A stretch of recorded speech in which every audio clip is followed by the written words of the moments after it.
কিরে বাবু, কোথায় যাচ্ছিস? খেলতে যাচ্ছি। রোজই তো খেলতে যাস। আয় না আমার কাছে, গল্প করি। দাদু, কি হলো? আয় না, দারুণ ভূতের গল্প শোনাবো। ভূতের গল্প? আমার স্টকে প্রচুর ভূতের গল্প আছে। না দাদু, আমি এখন খেলতে যাই। ওই সামনের মাঠটায় খেলতে যাবি? মাঠে?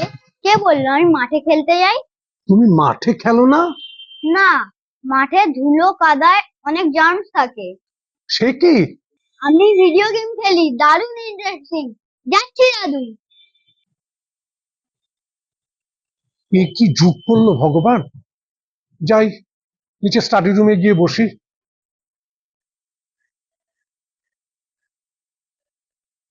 দাদু, আর এক কাপ চা খাবে? দেবো?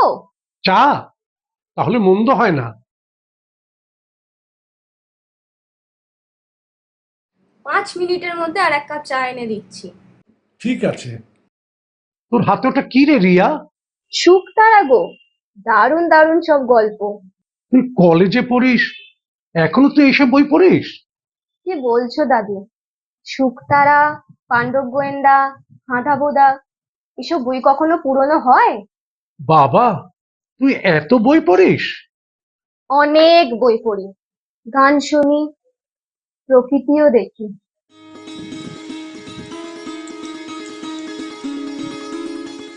প্রকৃতি? হুম। সেদিন বৃষ্টিতে সবাই যখন ওই রেনি ডে কিটিপাটি করছিল, আমি কি করছিলাম জানো? ওই জানলার ধারে বসে বৃষ্টির নাচ গান দেখছিলাম।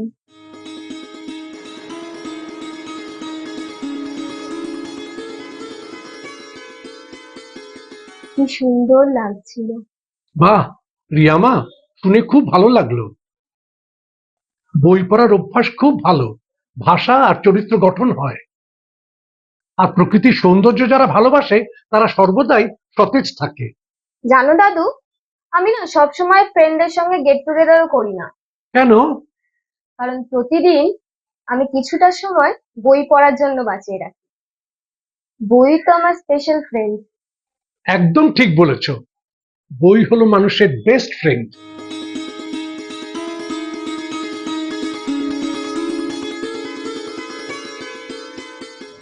একদম ঠিক কথা।